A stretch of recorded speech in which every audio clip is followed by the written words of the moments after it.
Hi, everyone, and welcome into Don't Tell Me How to Fan. My name is Josh Albrecht, and with me, as always, is my good pal, John Taylor. John, how we doing? I'm doing well, Josh. How are you doing? I'm doing better than I feel like I was last week. I think I was really frustrated about the Milwaukee Brewers last week. Going back and listening to last week's show, I was like, okay, were things that bad? And no, they're not. They're not as bad as I was last week. But I will say it sure feels like we can't have nice things. We got a lot of things we're going to talk about on today's show, but I really want to kind of dive into what's going on with the Brewers. And because it feels like there's two different narratives that are happening right now, John. There's the actual play on the field and the win-loss record and the standings. And then there's the injuries and everything else going on with those and who's in and who's out and why can't we stay healthy? And okay, maybe it's not as bad as I thought. So before we get to the injuries, let's just talk about play and the Brewers themselves and how they did since the last time we talked. So first of all, they had the series against the Nationals and then the series against the Cardinals. Series against the Nationals, better than the last series they had against the Nationals, right? Yes, sir. Yes, sir. They win the series 2 out of 3. And also, in the games they won, they put up 6 runs and 4 runs. Not necessarily like still hitting for a ton of power, but scoring runs, which even if it's not from the guys that are slumping, it still feels good to like be producing, right? Yeah, absolutely. I mean, you look at the way this team is going to win games, even with the likes of Churio and Andrew Vaughn back in the lineup. Like, the home run leaderboard has what Contreras, Turang, and Gary Sanchez all tied for 5 home runs. So it's not like this team is mashing with their big power guys, and you hope to see that change. And hopefully, as people find their footing, players find their footing as the season continues, that those numbers tend to increase. But this team is going to win by getting guys on base and getting them over, right? And that they make no bones about it, and that is far from a secret. Yeah, I mean, when you're looking at scores where the Brewers are putting up 6, like it's usually not through home runs. So they're really working for it, and that's obviously like a pretty signature calling card for the team. So I want to say like ho hum in terms of what the Brewers were doing in terms of hitting. But when the team is firing and they're doing everything they're supposed to at the plate, which is, making good swing decisions, really kind of forcing long at bats for pitchers, like that's really all you can kind of hope for. So, it's nice to see them get back to form. I think like we kind of talked about this like 2 weeks ago. It's always going to be a little challenging when you go from like back to back Cy Young winners in 2 games. It's going to feel a lot worse than it should probably, especially when you should have won that game against Tariq Skubal. So, we took the series against the Diamondbacks, which we already knew. You take the series against the Nationals, you split the series with the Cardinals because of the rain delay, and all of a sudden things go, this division is competitive as ever. We're starting to get into those games with the division. And, I like to see, I like seeing what the Brewers are doing. I like seeing offensively what they got back. So, yeah. And so they take the series from the Nationals and then they go and they play the Cardinals, who everyone keeps talking about. I mean, this about me. I absolutely hate the St. Louis Cardinals. They're my least favorite team in sports, all franchises, all sports. I hate the St. Louis Cardinals the most. What about the Chicago Cubs? Yes, I hate them too, just not as much as the St. Louis Cardinals. And the Cardinals are apparently in a rebuilding phase and yet have a better record than the Brewers. I know it's early. I just hate it. I'm allowed to still hate it. So they go into St. Louis and Churio and Vaughn both come back. Let's start by, since the last time we talked, we didn't even know if Churio was going to be back because he hit a foul ball off of his ankle in a game against the Nashville Sounds. He's hobbling all around. I don't know about you, John, but I'm going, oh my God, is this real? Is this really happening? Are we going to delay this more? Even if it wasn't like substantial, it was during the rehab stint, he injured himself. Are you kidding me? Yeah, you never want to. He's getting called up and he's there. Yeah. And everything's fine. You never want to see a guy hobbling off in the middle of a rehab stint, especially when their, plans with Churio are to get him deep into the season, and obviously they have playoff aspirations. So when I saw Kurt Hogue announce that in the rehab game in Nashville, I was thinking, well, they might prolong him just to be safe. But guys like him, guys like Vaughn, like you give them their rehab games just so they can get some game time action. But like, really, how much time do they really need to spend down there, right? Like, even if he was hurt, it's not like he needs another game after that, right? Like, if his swing looks good, that's unfortunate. And maybe that was the case. Maybe there was conversations like, hey, he's going to come up. Whether he plays that Monday will be a game time decision. But like, there's really no reason to keep him away from the Brewers clubhouse, which it's not like he wasn't around the team the entire time he was injured. I just mean like the last week or so in that rehab assignment. So, I mean, it was a scary sight, but it ultimately didn't end up equating to much of anything. So, if anything, it helped. It might have helped. Yeah. Because then he comes back in his first game of the season. He goes 4 for 4. I mean, he crushed in what ended up being a loss. Ended up being split series between the Cardinals and the Brewers, but he goes 4 for 4, just absolutely crushes. First AB of the season, has a heater of a double off the wall, and I'm just going, let's go. Mm-hmm. This is exactly what this team needed, was like that type of guy in the lineup, and I think it's going to change everything. Obviously, I'm not expecting him to keep up those numbers, but it was still just exactly what I needed to see, being worried about what, how he was doing health wise and everything else. For him to come out in that first game and just crush was awesome. It was awesome. Yeah, it was great. Kurt Hogue put out a tweet talking about Jackson Churio's first 8 balls put into play over 2 games since returning, and all of these are hits, by the way. That's how well he's doing. Yep. 108, 102, 94, 99, 109, 105, 102, and 108. I'm sure Jackson Churio is looking at Busch Stadium wondering, what does he have to do? Okay, so maybe those weren't all put into play. But, I mean, just the exit velo's there. He's looking good. Yeah, he's crushing. And that's going to equate to home runs here soon enough. I mean, a couple, at least 3 of these shots, this 2 games little stint, were to the warning track. So you're seeing that power. It's still there. His discipline is still incredible. That's something you tend to worry about is, are guys coming back? They feel like they're delayed on the season. Are they going to rush or try to force or really kind of try to put the ball in play through non-process means, as in just trying to like get bat on ball and see what happens, and couldn't be further from the case. I mean, his swing is so pure. I love the decisions he's getting on. He's attacking pitchers early, getting on top of them, and he's finding balls he wants to hit, and he's driving them into the yard. So, I think I was on record here saying every week when the conversation about injuries, I was like, this offense will feel very differently with Jackson Churio and Andrew Vaughn in the lineup, and they kind of shown that immediately.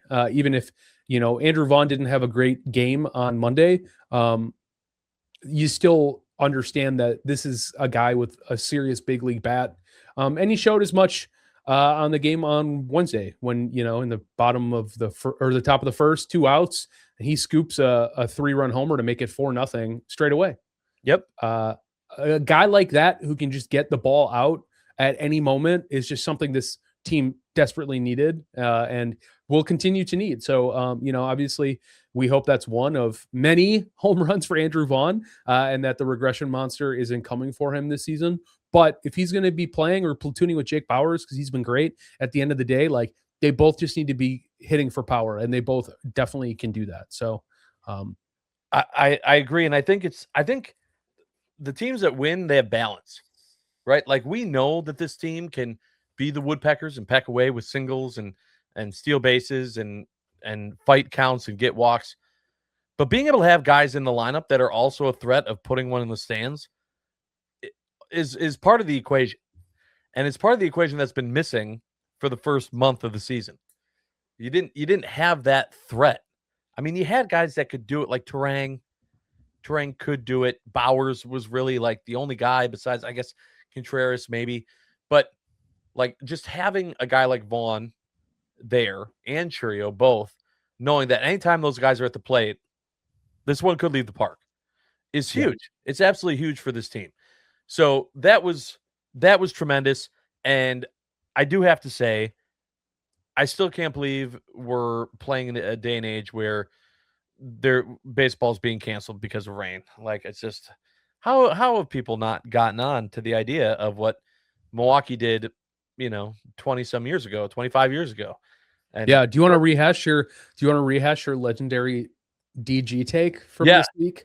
Yeah, the one time in 6 months that I on Inside Wisconsin Sports, Trevor and Josh, that I impressed Doug Gottlieb when I said Minnesota, of all places, could not have gotten it more wrong. They did not put a roof on their baseball stadium, and they did put one on their football stadium. Football can be played in the elements. Baseball, it rains, and they go home. They did it completely backwards. I hate it. I hate that happened, that the rainout happened. Maybe it's just because in Milwaukee we're used to it. We're spoiled in the fact that we don't have to worry about rainouts. But why doesn't every team want to be spoiled? Right? Yeah. Like, I don't get it. Well, to be fair, when was Busch Stadium, opened? Correct. Now I do get that, right? Like, yeah, right. Like, they're playing in a stadium that opened on 2006. So I guess there really is no excuse. Any stadium that was built after 2000. I mean, but there are some historic stadiums that, the Cubs are going to get rained out. You're not going to leave Wrigley or leave Fenway, or, you're not going to leave these stadiums just because. But I do think there is a thought that why on earth is any baseball stadium not being built with roofs nowadays? I'm not saying it has to be an indoor park, but like retractable roofs, it's famous that the American Family Field roof is one of a kind because mechanically it's a nightmare. It's a marvel, but it's an absolute nightmare. Like, so much so, like, I don't remember, when I worked at Fridays, I had all these fun facts, and one of them was that they like leased the roof to Motorola. Like, it was such a pain. The Brewers were like, we have to like give rights to this to somebody else, so it becomes somebody else's problem, right? And they get the acclaim of like having this roof and servicing it, but it's like they'll never make one like the clam, the American Family clam, because of how much of a nightmare it is. But there's got to be new technology, better situations. Of course, it's been 25 years. Yeah, literally, it's been 25 years. Yeah. And in case you didn't see that too, the Brewers are doing a 25th year anniversary Legends game, which I don't want to be too negative on, but I don't know if you're telling me that's Legends. They had Braun, Gallardo, Jenkins, and a few other guys, but it's an actual game that they're doing to celebrate 25 years of American Family Field in Miller Park. And I'm like, okay, you need 18 guys. You gave me 5. They'll get there. 13 other legends playing in this game. Yeah, it depends on, it depends on how much mileage Niger Morgan's stint in that playoff runs counts as a legend. It depends on, your legend can get relaxed and moved in different ways. If everyone can be the GOAT of something, then why can't everyone be a legend in Miller Park? Yeah. Well, your words. I'm telling you, I got a bad feeling. About how that goes.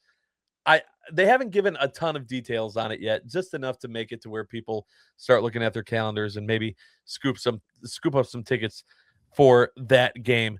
More people will be buying tickets to see what this Brewers team can do, especially when people can stay healthy. We're going to talk about who can stay healthy and who can't with the Milwaukee Brewers when we come back on Don't Tell Me How to Fan. Stay tuned. Welcome back, everyone, to Don't Tell Me How to Fan. I'm Josh Albrecht, John Taylor there. We continue our Brewers talk. We're talking about what the team's been up to, what they've been doing, how they've been playing, and the injury bug, and how it just feels like we can't have nice things. And I say feels that way because we can, right? There are some teams that their injuries they're out for the season. Bad. We feel that that's the way that a lot of this is going, and then it ends up, it's not. The number one person that is giving off those vibes is Brandon Woodruff, who we have talked a lot already this year about injuries, from spring training when we thought he was fine to all of a sudden he's not fine enough to start on opening day, but he's also just going to pitch, but not on opening day. And then he's okay. And then he's not. And then he's okay. And then he just didn't have velocity, right? He pitched, but his fastball is usually around 92, 93. and he couldn't get it to 85. And they brought him out in the second inning, or they came out in the second inning. They pulled him, and all the reports after the game said we're going to do tests, but Woody just said he felt like his arm died. He didn't feel any pain. He felt like his arm died. John, I'm not a doctor, but when a professional athlete says that, I'm thinking your career's over. I don't know how else to put it. If you say, hey, this team or this person has this injury, they're in this amount of pain, maybe that sucks, but I can tell you, okay, based on past injuries with X players, they're going to be out 6 to 8 weeks. They're going to be done for the season. Something's going to happen, right? We learned that with Zerpa. Zerpa going to have Tommy John. He's done for the season. That was unfortunate. Brandon Woodruff says, I feel no pain. I just don't have velocity. It's like my arm died. What? Yeah. Okay. Fast forward. Now we find out today from Adam McAlvey. He put out a tweet today, being earlier in the week, that he's just got a little bit of rehab. They're doing a little bit of drainage. I have his tweet right here. He said Brandon Woodruff had a minor procedure yesterday. This would be Tuesday, to drain fluid from his shoulder, and is tentatively set to resume throwing on Saturday. Pat Murphy believes that Woodruff will only need a couple of bullpens before he rejoins the rotation. So they're not going to put him on IL. They're just going to keep giving him work and have him come back in. You said his arm died, but I heard it more reported as like a dead arm, where he just it just was not behaving the way it should. Clearly. When a pitcher can't get up to 85, that's not great. But it's way better that it's not a tendon issue, that he's not undergoing Tommy John's or another massive. So, but also the fact that that's the definition. Like, you don't hear that, and so as a fan, if I don't hear that, I'm assuming worst case scenario, because I don't even have anything to base it off of. To say like, I didn't feel anything. I couldn't pitch anymore. Oh, that's terrible. To then turn out, oh yeah, he'll be fine. He had a minor procedure. He'll be back in a week. Insane. Crazy. Definitely thought that was going to be worse. Okay. Yeah. Now fast forward to the Miz. We're all freaking out about Woody. Miz comes out. Miz pitching lights out in his last outing. And then all of a sudden gets off the mound and he's walking and talking to the bench. And then they come out. And then they pull Miz. And everyone is going, you've got to be kidding me. We cannot lose Miz. No. John, what's the diagnosis? What's the diagnosis with Miz? I think the Miz just was dealing with some hamstring cramp or tightness. Yeah. He's just being a cramp. He's going to be fine. Which can happen, it's still a sport, it's not, I know it's hard as a Wisconsin sports fan to remember that not everything is doom and gloom, but I think at that point, I'm trying to pull up the line here.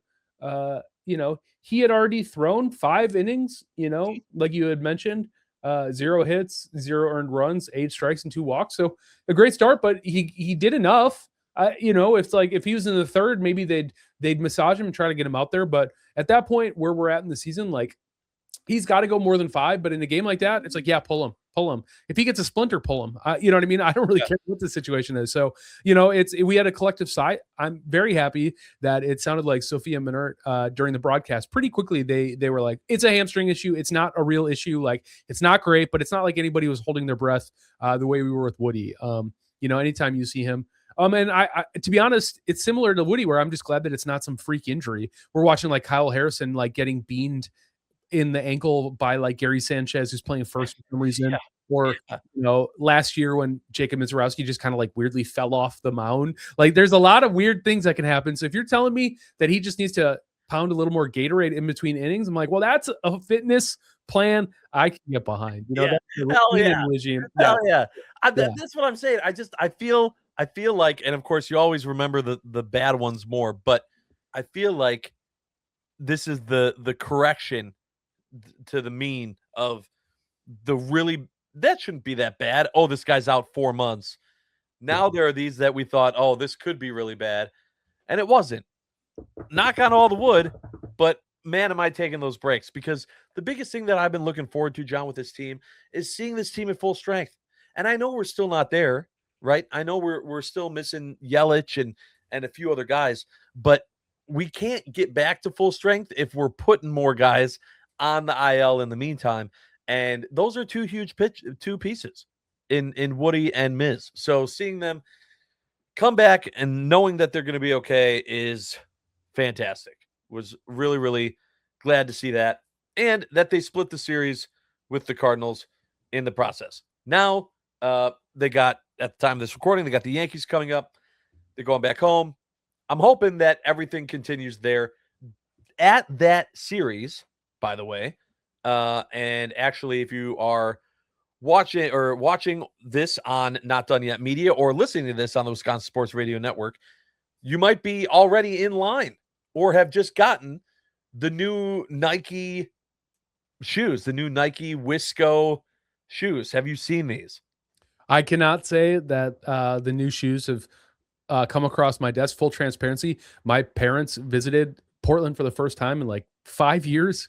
It was 3 years. And I, besides watching the game, I was not on my phone at all. There's a lot of cribbage. So I was doing the Wisco lifestyle, but no, I was not on my phone catching this stuff. So, well, it's almost better that way, because I will tell you the shoes look great and you'll see them in due time, but you'll only see them in images, because there are not a million pairs of shoes that are going to be out. They're being sold at Moto 3 in Milwaukee at 9 a.m. on Saturday. And then they're going to have very, very, very, very, very few pair of shoes available at the game in the team store that day. Oh, they look great. They're Air Max 1s. That's awesome. I didn't realize they're Air Max 1s. Yeah, I just pulled up an image. They look great. I like that colorway on the sneaker. On the shoes. It seems like everyone, even if they didn't like the jersey, I didn't like the jersey, but like love the shoes. The shoes are getting 100% like, and they're going to be on eBay for like $400. Yeah, that's how it's going to be. Yeah, those will be a limited edition. I mean, you couple Brewers fandom with sneakerheads just wanting unique colorways. Like, that is a really unique colorway. Like, say whatever you want about the jerseys, and I was, like I said, I'm on record as being glad I missed the big Brewers jersey talk of 2026 on Don't Tell Me How to Fan. It's an interesting colorway. It's unique. I think if that jersey didn't say Wisco, I think if it just said Brewers on it or Brew Crew or something, I think they'd be heralded way more. The colors are not the issue with that jersey. I'll tell you that right now. So that's great. I mean, hopefully you're in line. I hope you get them. If you're a sneakerhead listening to a sports podcast, God bless you. You know? Yeah. Well, I will tell you that I will not be able to be there. I cannot dedicate the 2.5 hours in line minimum to get the shoes. But I will tell you that if you're watching this beforehand and you really want those shoes, you're going to have to get there early, like really early, because they're going to go. I mean, sneakerheads are crazy. Do you have a lot of shoes, John? I don't know. Are you a big sneaker guy? I went through periods. There was a period right before the pandemic where I was like really kind of getting into sneakers, and then I got to a point where I got a lot of shoes I really liked. I have a decent amount of shoes, but I needed to make the jump to sneakerhead, and I just didn't want to. I didn't want to be in line. I didn't want to be scalping. I didn't want to be on StockX. I didn't want to be on the sneakers app trying to get like a lottery ticket. So I have some shoes I really like. I will consistently hunt those deals. Obviously, being in Portland, having access to the Nike employee store, the Adidas employee store, I can get my hands on pretty solid discounted shoes whenever I want, thanks to some friends that work there. So I'm sneakerhead adjacent. I have opinions, but I won't necessarily spend the money on them. Yeah. I love that. I love that you realized you were at that point. You were like, all right, either I need to fully commit to this or stop. Like, I can't casually go any further. I wish that I could realize that, because everyone knows I collect and wear a ton of Roosevelt shirts. I've got way too many fitted hats. And at no point did I realize, oh, hold on, Josh. This is it. This is as far as you can go before you're fully in. I just went, oh my God. I am deep in this right now, aren't I? Way too late. Way too late to the game.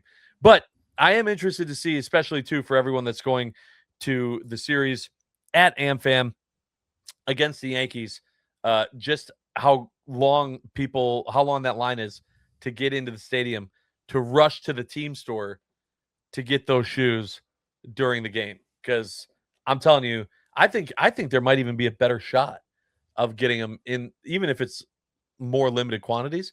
I think you might have a better shot of getting the shoes that way than going to the Moto 3. Yeah, depending on the weather, people might straight up just camp out or get there at like 5 a.m. Like that is not out of the realm of normal. I think that very well could be the case.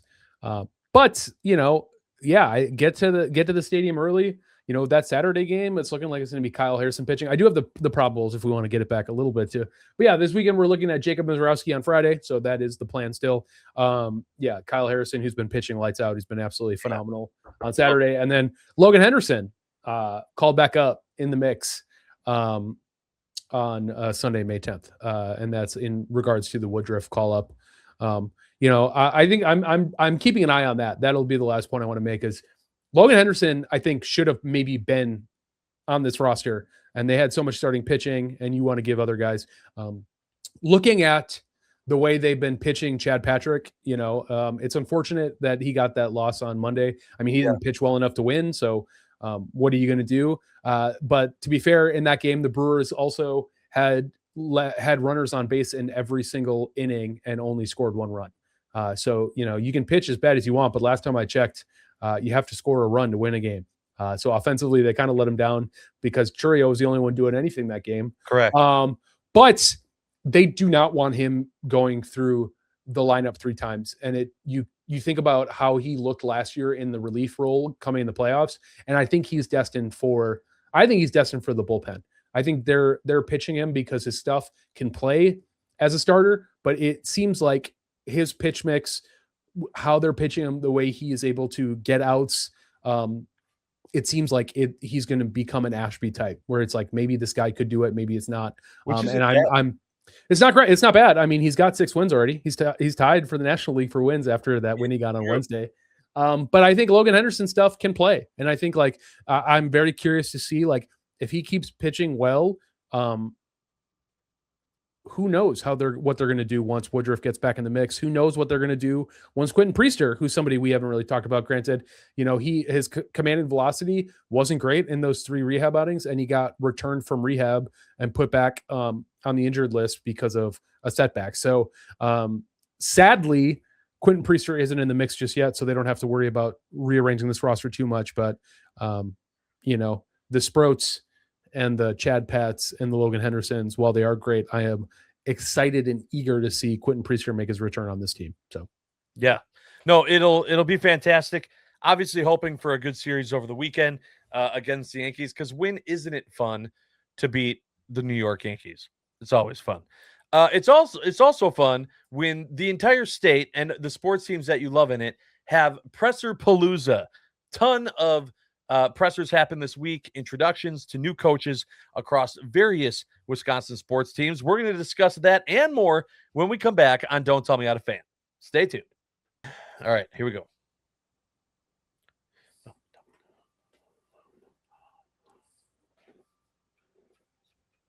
Welcome back, everyone, to Don't Tell Me How to Fan. Josh Albrecht, John Taylor. We got done talking about the Brew Crew, who is the only major sports franchise in the state that did not have some type of welcome press conference this week. Let's start with the one that did not bring a whole lot of questions or action, and that being Jonathan Gannon, after all this time, finally spoke to the media in Green Bay, the new DC up there for the Packers. And John, I don't know if there was anything that you heard that really made you feel one way or another. I don't know why I was so interested in hearing from him, knowing that in any video we saw of him from Arizona, he was not Jeff Hafley. He did not command the room and make you want to run through a wall. Not saying that he's a bad coach. He just didn't bring that energy into the speeches he was giving. And it definitely also felt that way when he was introduced and spoke to the media earlier this week. Yeah, I would agree. I think he seems to be a fairly no nonsense guy. I think maybe not everybody needs to be the ultimate leader of men. And I think like the head coach position, you get talked about all the time as being a position where you're not really a coach anymore. You're kind of like the CEO of a team. You're making a lot of decisions. You're making a lot of choices. You're trying to set a tone. And, if that missed the mark, so be it. I think we had discussed on here, and I heard a lot of people say when Jonathan Gannon first got hired, like, isn't that the weirdo from Arizona that kept saying, like, are you riding the bus? And, it doesn't help that he got put on Hard Knocks Right. in his like first or second year head coaching. So it's like you're already trying to find your voice, and now you've got people recording you trying to find it. So I never put too much weight in that. I will say he's not a big rah-rah guy. He said as much. He's like, I'm not really into giving speeches. Like, I'm not really into like finding inspirational quotes. He's like, I'm here to like grind the tape. I'm here to get everybody better. And I think when you think about what he said versus the championship style defense he was able to put out onto the field for the Eagles, and then you talk about the ways the Arizona Cardinals improved and also what he was able to do with just like a terrible roster.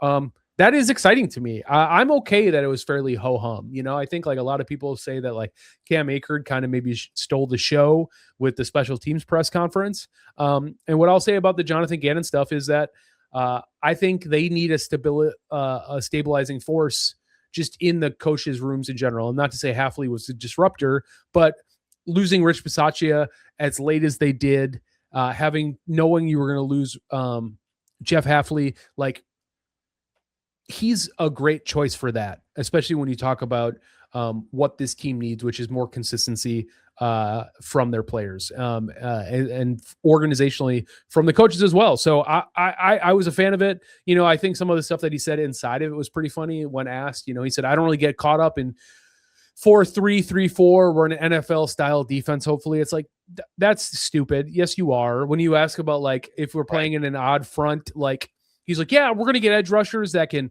affect the passer, that can set an edge, that can drop into coverage. It's like, great, man. Thank you for defining what an outside linebacker is. I really appreciate that. So, I think I would have loved a little more clarity in that respect. I think it was lacking in that way.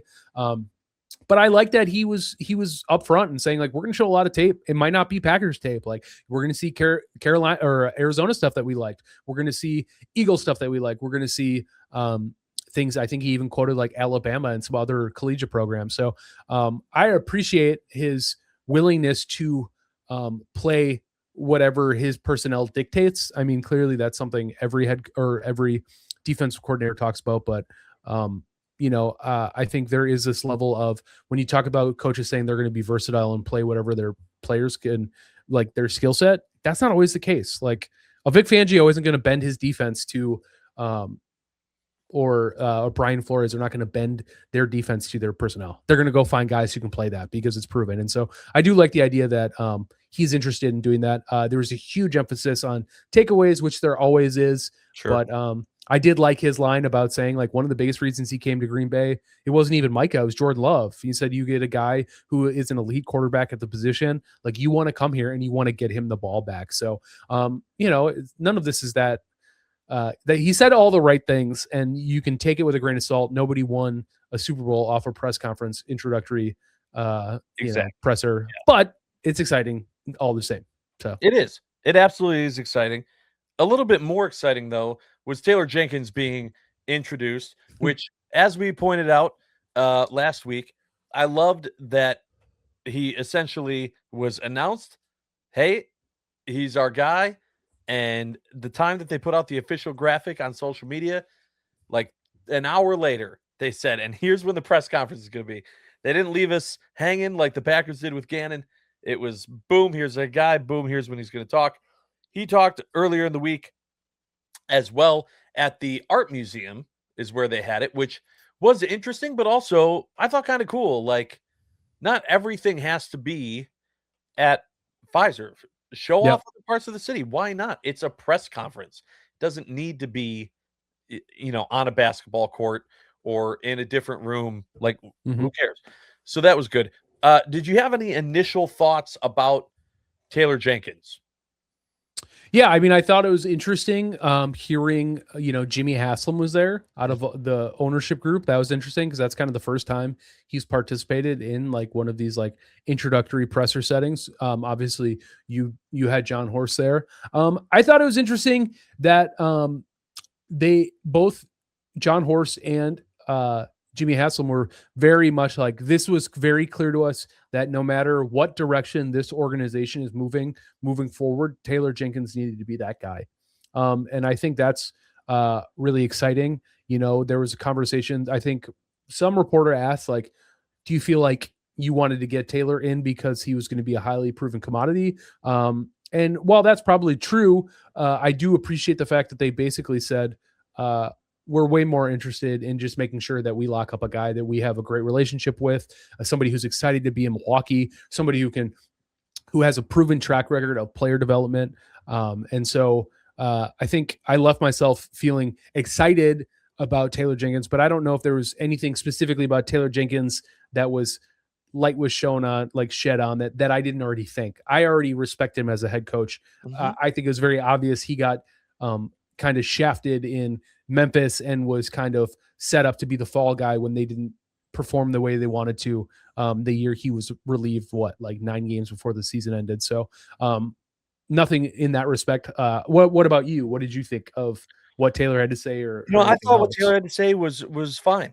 I thought it was absolutely fine. Kind of the same as with Gannon. Like I wasn't expecting anything crazy.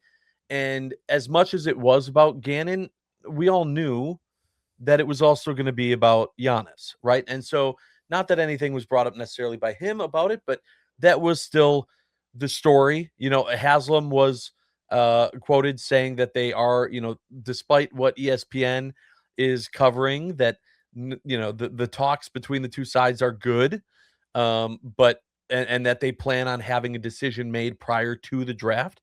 I thought that was interesting for them to say. I mean, that did kind of make sense, but they don't have to have that decision made. It's not required. Like if they don't have a decision made before the draft, there'd be a problem. So hearing that from him was interesting. And then, Jimmy Owczarski from the Journal Sentinel also did get a quote from Giannis, which on the hire, which I thought was interesting as well as that came out. I'm going to read that to you. Where he said, I had the conversation. I don't think Milwaukee's just getting just a good coach. I think they're getting a good person. And that's where it starts with having a good person around that's going to be able to set the tone, that set the culture, and what Milwaukee Bucks basketball is all about. He's a really good coach. All wonderful things. Everyone starts dissecting every single word as we look for an answer. Sparky, who also works with me at the Wisconsin Sports Radio Network, they can hear on Wisconsin Sports Daily from 2 to 5 weekdays, said, yeah, but when you read this, Giannis's quote, he doesn't say, I had the conversation. I don't think we are getting just a good coach. He says, I don't think Milwaukee is just getting just a good coach. And that he uses the term, the word they. I think they are getting a good person. Reading into this, making it seem like he's already on the outside looking in. John, this goes back to, like, if you know me, if I let myself go into this world and analyze every word that a person said in regards to Giannis, I would lose my mind. I couldn't do it. This could be a TV show with the ups and downs and analyses of everything, which is why I'm just waiting. I'm waiting for an answer, and everyone else can take words however they want. What did you take, if anything, from that and what Haslam had said? And did that change kind of where you were at with the odds of you thinking Giannis is going to sign the Supermax? Yeah, it's interesting. I mean, I think the real nugget isn't even necessarily what Giannis said, but more about what you said about Jimmy Haslam getting on the record saying they're going to have a decision on Giannis on Antetokounmpo's future. Like, I forgot how to say Giannis's last name. Sorry. In the coming weeks, like before the draft. So there is this idea that this organization is going to understand how it's going to be moving into the future, whether that is with or without Giannis. I can't call it one way or the other. Giannis has been on record as saying they don't want me. He's been doing this all last year as well, like, with all of his weird like relationship metaphors and analogies. So him saying it could be as simple as him saying, well, I'm not with the team right now, so they're doing stuff without me, right? Right. John Horst was effusive in saying that Giannis didn't have anything to do with this, and that in the past they've consulted players maybe for the positive and for the detriment, but they said that him, Edens, Haslam, D, like they got together at their place in Tennessee and they like stayed there for a while, and they thought it was a great fit for the organization separate of the player personnel. So, Giannis posted that thing about being in Pfizer, and we were like, there's no way. In short order in the press conference, Taylor Jenkins says, "Oh, I've been in contact with Giannis." So who knows how, it literally could have been like a minute after they inked the deal. But he said they're having great conversations. They clearly have a relationship from that 2018, 2019 season. So I don't know. I think I've also said that I think like this hire is maybe one of the smarter ways to have Giannis buy into a vision of how to move this team moving forward. Agreed. And so who knows? I mean, the decision could be, let's see how the draft shakes out. The decision could be, Giannis, we're not trading this draft pick. We're going to draft talent to put around you. And so the decision doesn't necessarily mean much because he can't sign that till October. They're not trading him before the season, I don't think. But you never know. I mean, if it really comes down to it, they could look to move him before the season starts. But I like you, can't live in a world where Giannis isn't a Buck. I mean, I can, and I will live in a world where that's the case. But my point being, like, I'm not going to entertain that until I get a concrete answer from Giannis or the Bucks saying we are looking to trade Giannis, or I do not wish to be a Milwaukee Buck any longer. Like, those are the only two statements I'm like really interested in putting a lot of credence to. So yeah, and when those happen, then we will analyze and get in our feelings one way or another. In the meantime, we'll celebrate the fact that Taylor Jenkins is here. Jonathan Gannon is here. The Brewers are still playing baseball, meaningful baseball, as they ramp up and they get more guys back from injury and continue, hopefully, as our friend, the franchise, Tim Allen, would say, the 2026 championship season. We appreciate you guys joining us this week on Don't Tell Me How to Fan. Tune in next week because we're not done yet.